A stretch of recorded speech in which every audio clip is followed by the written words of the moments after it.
Alas 4 ka ng madaling araw na aksidente, bali na yung buto mo. Nadala ka sa ospital, alas 2 ng hapon. Buong umaga, iniinda mo na bali yung buto mo. Isipin nyo, yung register ng trauma sa utak ko kung paano, di ba? Ang tagal kong dinala yun. Natakot na ako magmotor. Yung motor ko hulugan, pero sinoli ko sa Yamaha. Kasi sa sobrang takot ko, tinawagan ko yung Yamaha, sabi ko, please, kunin nyo na yung motor sa bahay. Hindi ko na siya kayang paandarin, hindi ko na siya kayang i-drive kasi sobrang natatakot ako. Kasi every time na nakikita ko yung motor ko, nagpa-flashback palagi sa utak ko na nabalian ako ng buto.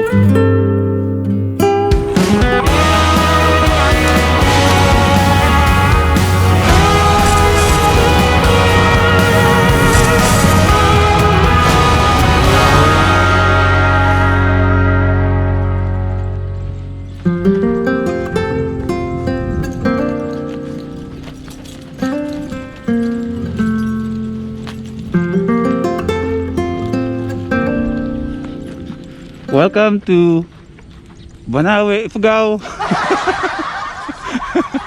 Joke lang, practice lang. Ifugao daw.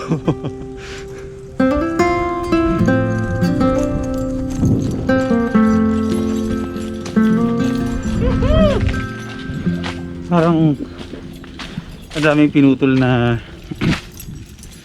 sanga-sanga dito. Good morning mga first timers. Anong first time ang meron sa inyo ngayon? Tika lang, maggubad lang muna ako ng helmet.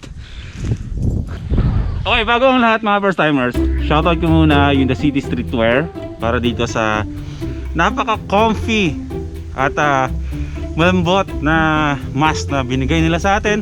At syempre, dito sa damit na binigay sa atin. Pakita ko sa inyo yung likod. Paano ko mabibidyohan to ha? Hindi, tika lang ha. Maganda yung design. Tika lang, gawin paraan. Kita nyo? Ayos? The City Streetwear, mga first timers.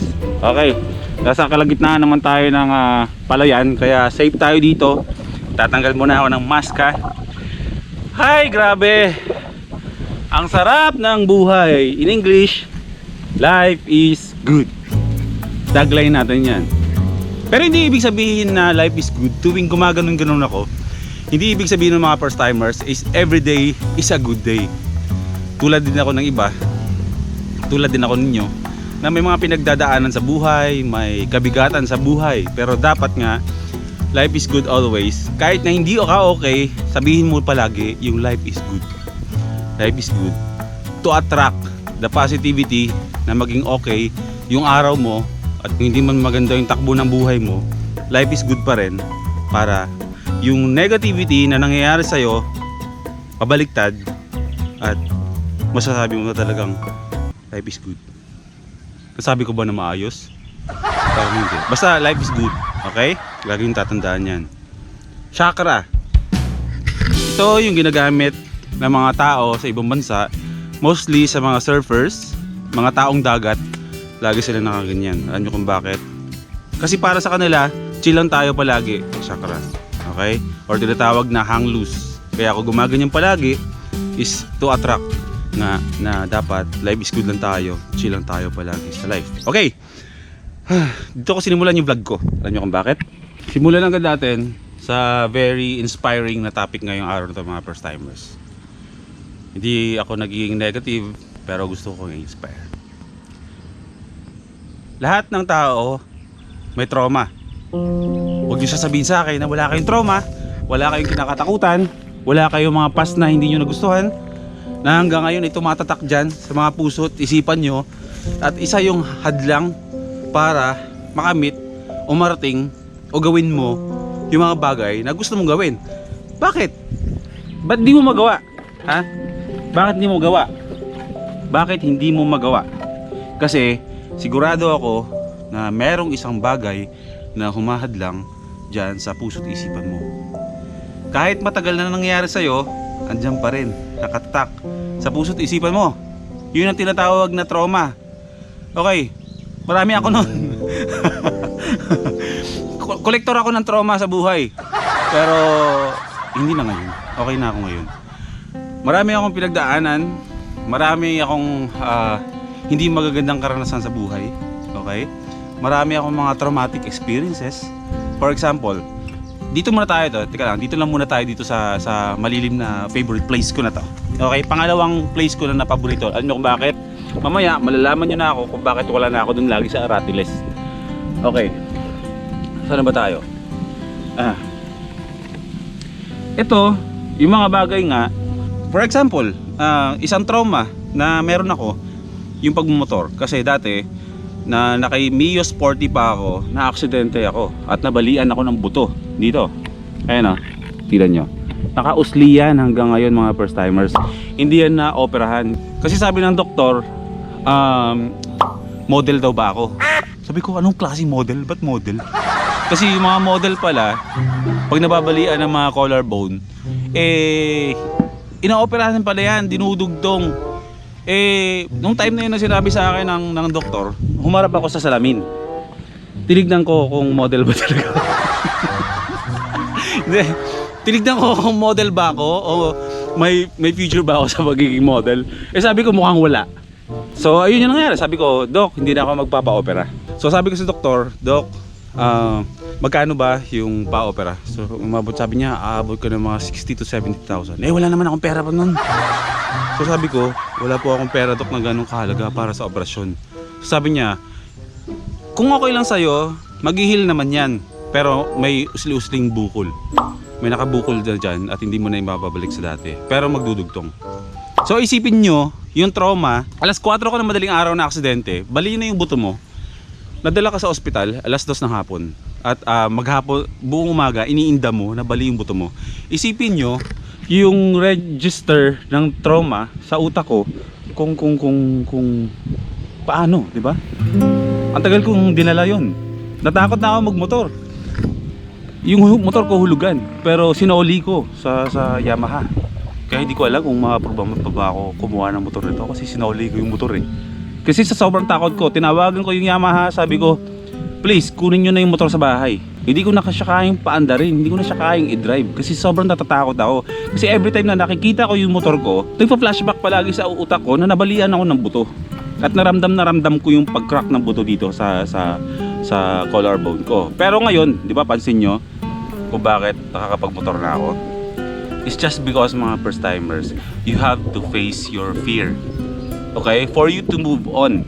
Para sa akin, kung nagpadala lang ako sa takot ko, wala mangyayari maganda sa akin, di ba? Ngayon nakakapagmotor na ako. Same as tulad din yan ng mga pinagdadaanan nyo na trauma sa ngayon.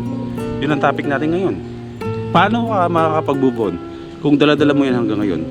Ganito, unti-unti harapin mo yung takot mo.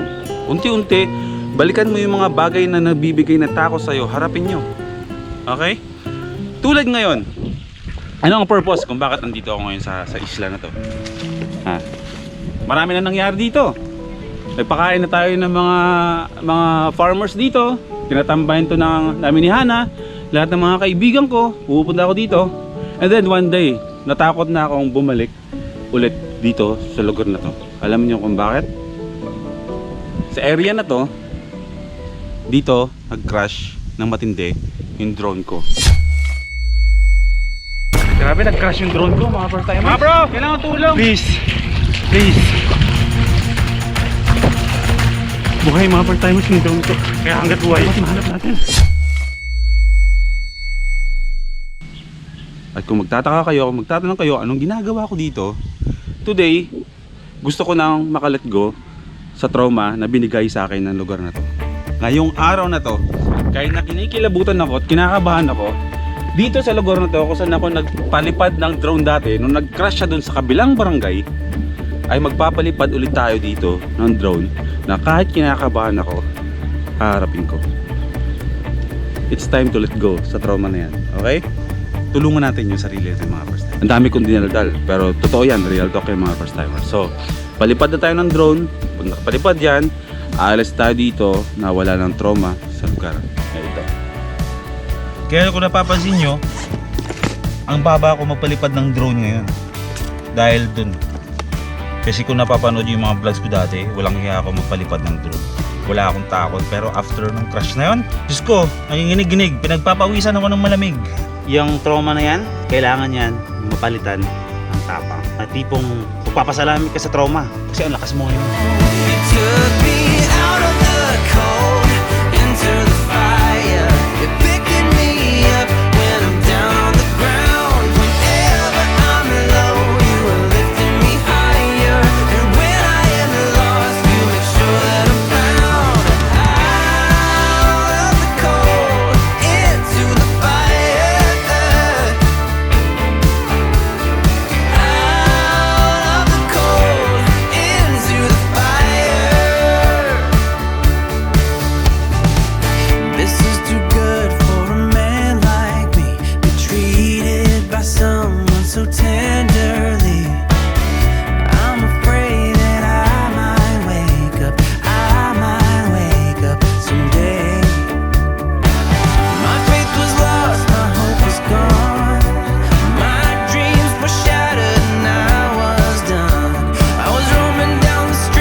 Okay na, babalik na tayo mga first timer sa shop.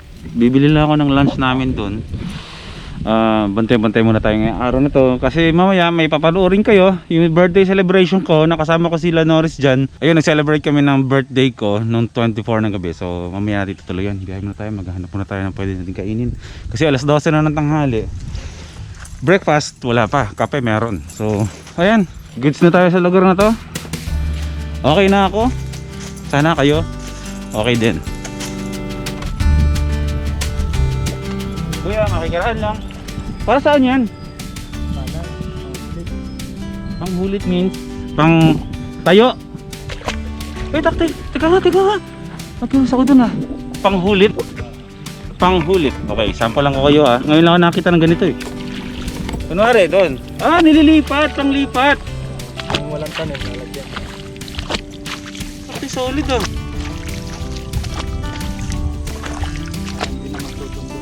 Oo, para hindi sila nagsisiksikan. Boom, panis. Ganun pala yun. Ngayon lang ako nakakita doon. Sa laking probinsya kong to. Ngayon lang ako nakakita ng ganyan. O siya kuya, maraming salamat Ingat ka dyan. Panghulit. Kamusta mga pare koy? Ayos ba? Isang pera mo dyan Peace bump lang Kumusta ang pagsasaka? Hindi po kami sasama. Kayo yung kumakain ng mga sinasaka. Sino malakas sa inyo sa kanin? Kitang-kita naman Botsog yan, sabi niya. Welcome to my YouTube channel. Itong mga batang to, ang bubuli-bulihin ko kaya itong mga to. Saan naman kayo pupunta? Maglalaro? Diyan? Siya, mag-ingat-ingat na kayo Walang replay yan. Pag bumagsak yan, bagsak ka dyan. Sikat. Mag-ingat ka, mas lalo kasi sikat pag lumagapo ka dyan. Siya, mga first timers, kaya na tayo. Gamit ko pala yung motor ni Krisha. Medyo dispalinado to. Kailangan natin idaan sa GTR Speed Tech soon para paayusin kasi sa Sunday babalik ang LA Squad sa pagbiyahe. Makakompleto na ulit kami. Sana kompleto. Please lang mga bro, namimiss ko na kayo. Balik pa na tayo. Alam ko busy tayong lahat, pero bro, thank you. Balik na tayo. Parang awa niya. Para tayo ng karinderya na pagta-take outan natin para may makain kami ni Trisha sa first time mo to. Ito tayo natambay ngayon.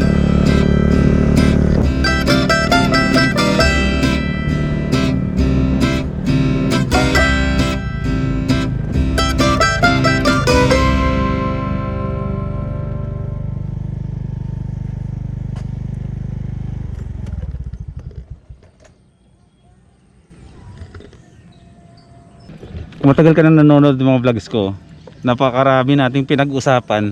Ang dami kong pinangarap dito sa lugar na to, sa ilalim ng Aratiles. Ngayon wala na.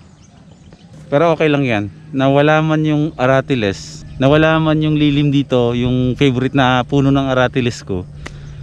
Natupad naman lahat ng mga pinangarap ko nung nakatayo pa siya. Maraming pwedeng tambayan.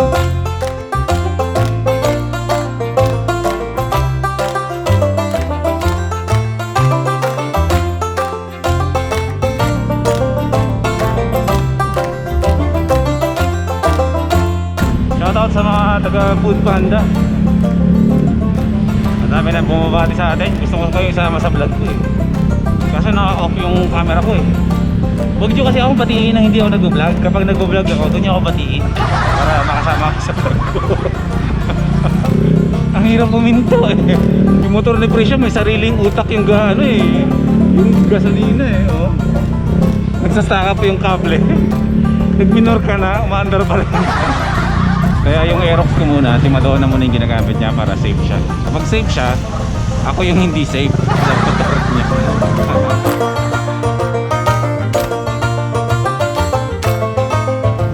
Kung pera ako, para motor ako pera dito.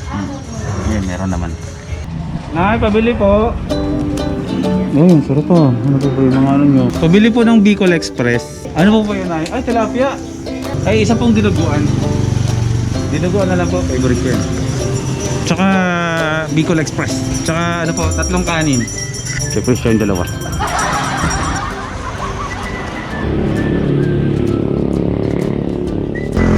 Malapit lang itong first time mo ito sa bahay. Kulang-kulang 1 kilometro. Welcome to first time gupit. Sa tapat ng shop namin. Ayan. Wala sila dito pero ini-invite ko eh. Baka dito yung nangyari. Baka tumatay. Ayan, pag-uwi kayo dito sa tapat ng first time mo ito, 70 pesos lang dito. Mababait yung mga tao dito. Siya yung hanapin nyo. Yes, well, good morning bro. Good morning ko ba? Tanghali na. Kaya, kamustay ko lang din dito yung mga tropa natin, mga truck drivers dito. Tama nga kayo sa vlog ko. Isang hi lang naman. Maraming salamat sa pag-iintindi ng opening sa mga sir ha. Oh, once in a lifetime lang naman yun. Ayan, mga tropa natin. Truck driver dito. Yung mga kaibigan. Ayos. Pasok mga sir. Pasok po. Basta bibili ha. Charot lang. Charot lang. Mag-offer po sa akin ng product. Offer to the product! Ganyan talaga dito eh. Tulad ngayon, nag-open na tayo. May mga pumapasok dito na nagbibigay sa atin ng opportunity para magbenta ng mga ibang products na ibibenta dito sa shop. So ngayon, mga first timers, magandang hapon. Patapos na yung araw at patapos na rin ako sa pag-edit dito nitong pinapanood nyo. Ayan, kwento ko lang saglit na nung isang gabi ay nag-celebrate nga kami ng birthday ng mga close friends ko. Kasama sila Norris dyan at yung buong Team Brogang. Kasama din ng GTR Speedtech. Double celebration kasi hindi lang ako nag-vlog pero nung salubong sa birthday ko, kasama ko rin si Sir Mel. So, konting clip lang mga first timers ko ano yung naganap nung birthday ko, ng gabing yon. At ayan, magkita-kita ulit tayo mga first timers bukas sa susunod na rin na vlog. Life is good. Happy birthday!